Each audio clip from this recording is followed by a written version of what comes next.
Hey, welcome back to the Think Bigger Real Estate Show. I'm your host, Justin Stoddart. Excited to be here today and have an absolute superstar, both in business and in life, who's become a very good friend of mine here in the Think Bigger studio. Harris, total pleasure. We're thinking big today, aren't we? We're thinking big. I'm right here. For those of you who don't know who Harris is, he's the top resale agent in Southwest Washington, has an enormous brand presence. And today we're going to debunk some myths. But before, in fact, here's the myths that we're going to debunk, which is it possible to have a really big business that sells a lot of homes and at the same time have very personal relationships with your clients? Many think that the two are exclusive. You got to have one or the other.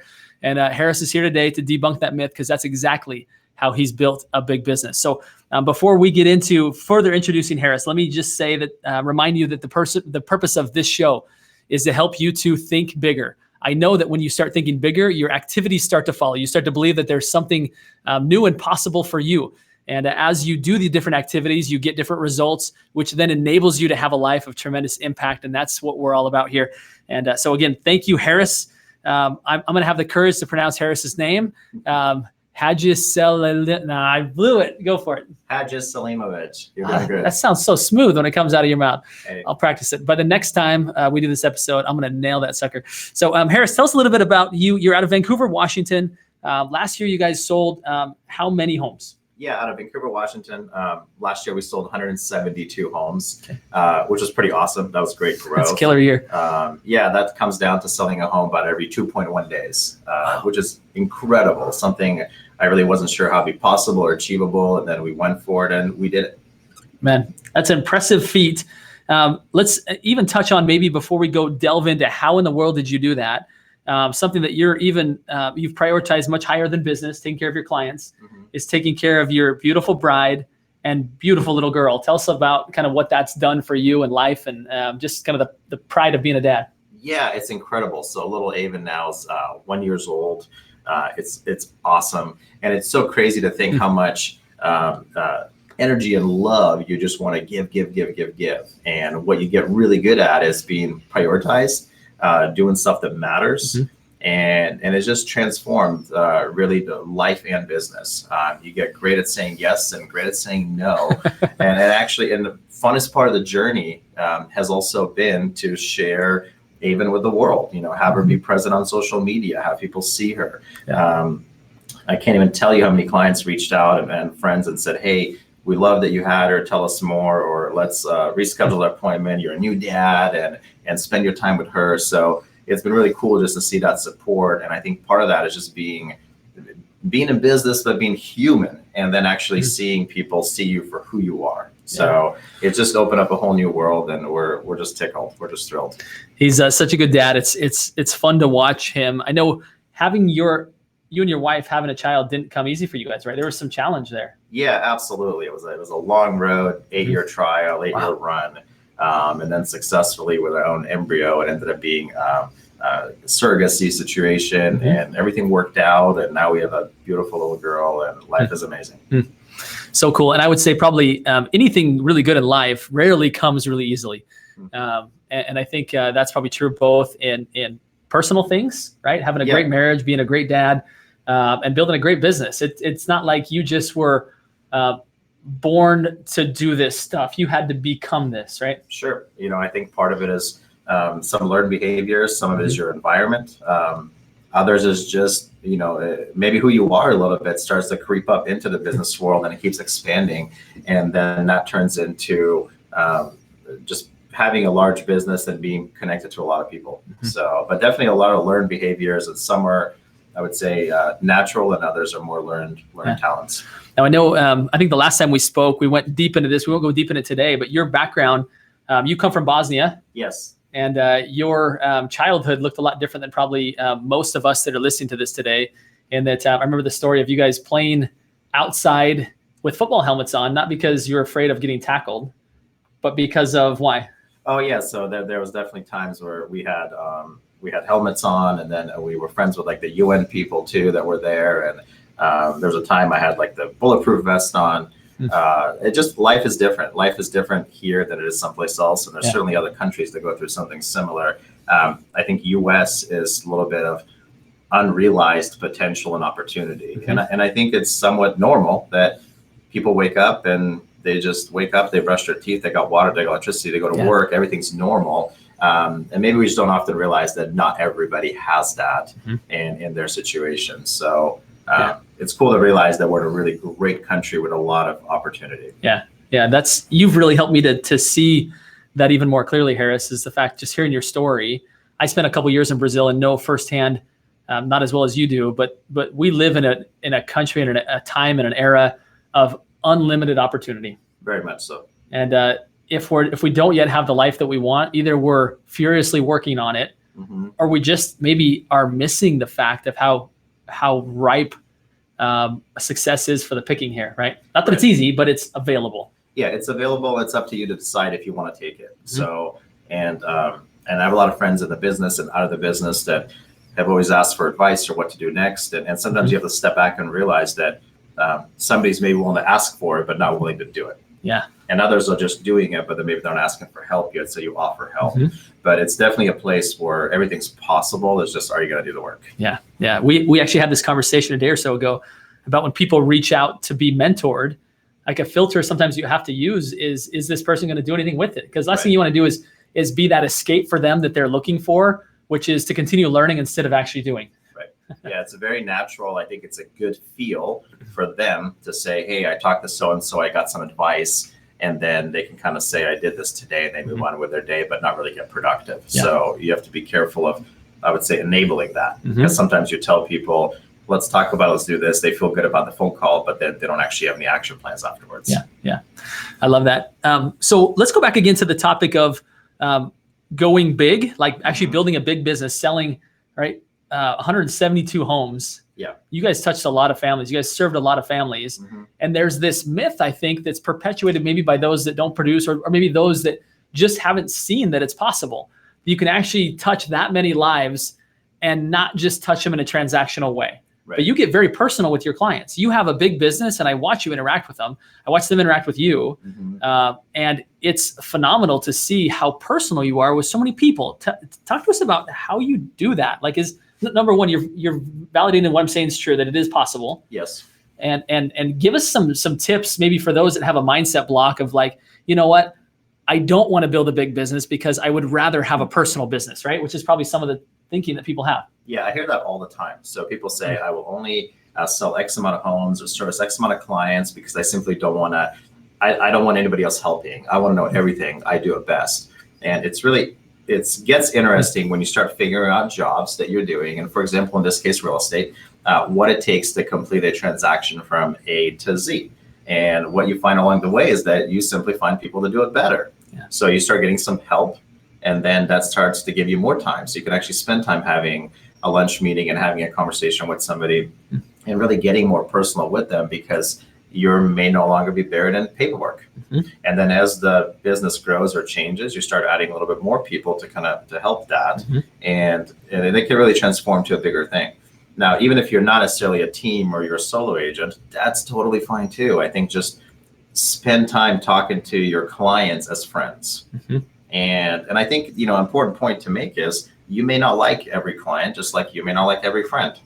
And I think that's okay. Yeah. I think we're trying so hard to be accepted and loved, and we want them to accept us and love us. And that's not the case every time, and that's okay. But the ones that you do connect with and you enjoy, go deep into that relationship and treat them like a friend, because they do become friends. I love the fact that I know stuff about my clients, that I know their kids' names, that I babysat some kids in the minivan while people were looking at the house. That's crazy. And I think that's cool, right? Yeah. So I think that with technology and changes, if we just keep being humans and being who we are and just using technology as a complement, that this can get pretty big and get pretty cool. Now the growth from selling 20 homes or 30 homes or 50 homes to 150 or 170 or more has taken time. Solid energy, solid effort, and then really good people. Huge kudos as to who I surround myself with as far as my team. We're an awesome group. They are well respected. They're well taken care of. They love their job. They enjoy what they're doing. They're treated in a high regard. They're empowered. So I think it starts with, if somebody's looking to say, I would like to do more, whatever it is, sell more cars or sell more coffees, you got to start with who's in your circle that's actually going to help you get there. So how you treat those individuals and respect those relationships, I think is going to make even a bigger impact on the trajectory of how high you go or how fast you crash. So, I mean, I'm proud to say that our team is really synced up. They love what they do. They're on the right seat on the bus, when they're actually the job they're doing. And then that really empowers them to go and help our clients when they're put in that position and that role. And that really took us from, selling 50 or so homes to being well in the hundreds. It's so what I hear you saying is that in order to get to that point, obviously no one person can do everything that a real estate agent is required to do and reach that level of success without some teammates, right? Correct. Yep. And some other great points that I heard you make is that your clients, and maybe you haven't said this yet, but I've heard you say it before, is that by having a team, it doesn't diminish the relationship that you have with your clients. If anything, it enhances it, because all the behind the scenes stuff that would take you away from your client is now being done by somebody else that's probably more proficient at it than you, no offense, right? Absolutely. Yeah. Yep. Which allows you to be able to be fully invested in that relationship. Where you're face to face with somebody, you can be there knowing that you don't have to worry about that addendum or that whatever, because somebody competent is handling it. Yeah, that's huge, because it allows you to actually be present in the conversation. And what I mean by that is sometimes, real estate agents, every transaction takes 150 things to do. And there's always some new fire that's popping up that needs to be taken care of. And there's another agent calling you that is creating something urgent that needs to be done. And as most agents, we're just jumping from one to the other, and just like keep putting out these fires. Well, if you have helpers to do that, then that can really let you stay in the conversation, be present, actually listen to understand, not just listen and go. Right. And that makes really a huge difference. So it's nice. I love having little visits with clients, past clients that are friends, and coffees and texts and funny jokes and memes and all this fun stuff. And then again, the biggest joy has been having Avon and to be able to share her and have a lot of people just plug into that and tell me their story of having a kids or not being able to have kids. And that's something I just personally connected quite a bit with. So it was for me, it was a very honorable thing to be that ear to live for them to tell me their story and what they're going through. Just to kind of support a couple things that you're saying here, I recently hired, I should say Old Republic title, hired an assistant that gets to work with me full time, gets to work with me. I get to work with her full time. It's more like it, but it's more deeply enhanced the relationships that I get to have both with clients as well as great interview guests like Haris, because I can be totally present, not thinking about, I got to end this because I got to get back and do X, Y, Z things. I've got somebody who's way more talented than I am in these areas that I'm just bad at, that can really kind of take the reins. I totally get what you're saying there. Totally agree with it. I'm firsthand. I'm experiencing that, and having the right person on the right bus and is everything. So yeah, and I think and I think where people sometimes fail is two things. They think success is easy and smooth. I think it can be easy. It's hard work, but it's easy and direct. Yeah, and it's not smooth. It's not smooth at all. Like maybe, two things go right that week, but rest of it is just like a line like this that you're just like, you're trying to figure it out and you're getting to the next level. And I think some people tend to kind of bail quickly from their plan. Like they'll make a hire like you guys just did. And if something goes wrong day 2 or day 7, they go, whoops, wrong decision, shouldn't have done it. Instead of maybe coaching or training a little bit more and making it better. So I think agents tend to have a tendency to do that. So then they kind of go back to their old ways. And then 2, as you grow, you need to still remember everybody that you help with and keep doing what you did when you sold one house or sold 20 or sold 30. So I think selling 170 or 200 or 150 shouldn't have any impact on the actual relationships and time spent with those people or level of care. It should just be better and stronger. I mean, I stopped by the other day and visited Ray Little, one of my very first clients. I mean, we're talking 16 years ago. Wow. And it was great. I was going to another appointment. I was early. I was driving by his house and I just drove by and saw there's a truck there in the driveway. Just called him up, said, Ray, you home, buddy? And he's like, yeah, what are you doing? And anyways, invited in and I went chatted with him 15, 20 minutes and I was on my way. But that was still because I care. Ray's always been an awesome guy. We text, we talk. I see him on Facebook and he got to, talk to me about his life and what's taking place there. And it was awesome. So Where some people say, nope, I gotta go run after the next sale. They're forgetting what actually got them there, which is the personal relationship and those touches that you want to see. I had a conversation with an agent yesterday. I'm going to be sure that he sees this video. I won't call him out by name, but his concern is that people I don't think they want to hear from me afterwards. I've done the job that I've meant to do. They didn't hire me to be a friend. They hired me to be a real estate agent. That work's done. I feel awkward calling them back. And I told him, I said, my wife and I absolutely love our home. Like, it's the perfect fit for us. And I said, it's hard for me to separate every time I have those feelings with even just the thought of, I'm grateful for my real estate agent. Right. I don't know if real estate agents recognize that, but when somebody does a good job and helps you either buy or sell and puts you in a good spot, that if you do a decent job of staying present in their life, that the good feelings that they have about what transpired there actually gets credited in part to you.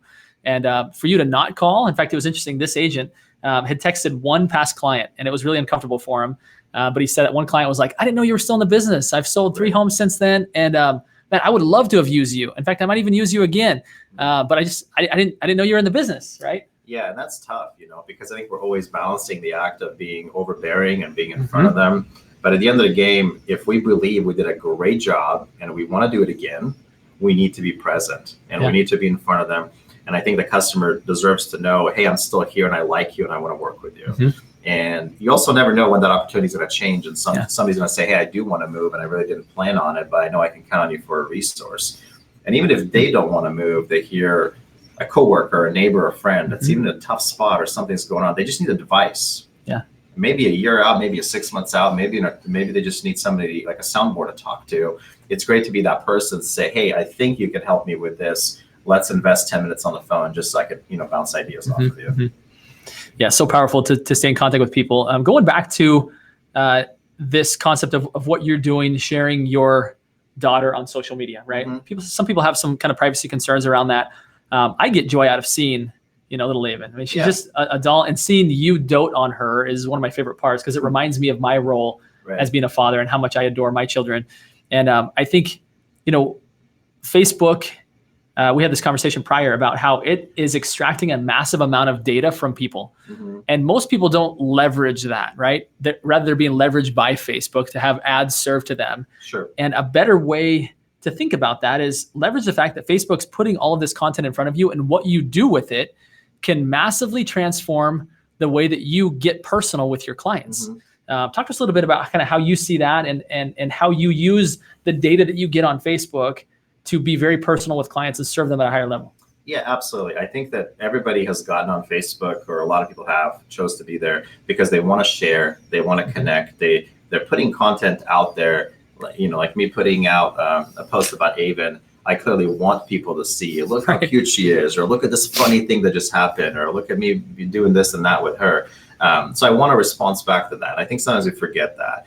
Well, sometimes there's posts out there that people are sharing that really deserves a better response or more interaction. So really, Facebook to me is like an online content, and then I take a lot of those conversations offline and reach out to them separately. So if somebody's looking for a job, somebody's looking for travel advice, somebody needs help with X, there may be a story that may be posted that just inspires me. That I'm like, that is really, really cool. I want to somehow get involved in this. I may reach out separately. And then just be able to use that to connect with people. And again, be human. Because I think some of this, we have to consider back that if we were just sitting in a coffee shop and you said, hey, I just did this, I would probably say, oh my gosh, tell me more. What happened? How did you get to that point? Where I think Facebook is really, each one of those posts is another coffee shop meeting. We're just not maybe seeing it that way because we're so fast on the scroll and the like, rather than actually taking the content into it. And we need to stop for a minute and again, be present and just take a little bit more personal into what that looks like. So it could be solving somebody's problem or giving somebody's advice. One of the funnest things I like to do just to have fun with it is when somebody buys a new car and they post it and we're friends on there, I mail them a Starbucks card. And I just say, congrats on your car, because I always get excited when I buy a new car. It's fun, but I mail out a card and I say, congrats on your car. And I say, only thing better than a brand new car is a free cup of coffee on me. And I just send it out. And I get nothing from that. I don't even get a ride in a car. But I think it's just fun to be like, hey, you did something cool and I just want to celebrate with you. So here's a free cup of coffee. It's interesting. the concept of marketing is to stand out, to be memorable, right? To add value in ways that you begin to own a piece of real estate in people's brain, so that, right, as real estate agents, you can then serve them when it comes to real estate, right? That's the purpose of marketing your business. And so many people, when they see something that they like on Facebook, they do what the other 53 people did, which is they push the like button. Now you're one of 53.